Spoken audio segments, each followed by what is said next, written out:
research a little bit more about this topic.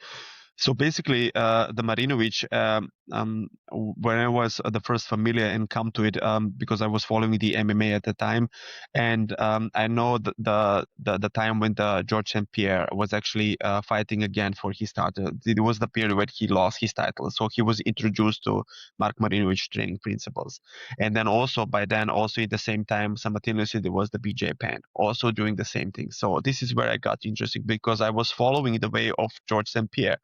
And this is where I actually first come into the idea of Mark Marinovic training principles that I wanted to discuss a little bit more.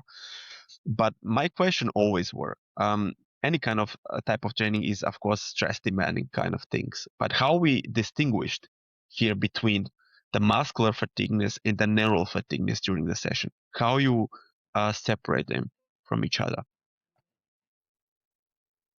Yeah, so I think a lot of times when your nervous system is fatigued, you can still move quite a bit of weight as far as, classical strength training, which is why a lot of times you'd see typical concurrent training programs have some sprints or plyometrics in the beginning, and then they Mm-hmm. maybe do some power clean or some kind of a speed strength type of modality, and All then they right. would have the heavy lifting at the end.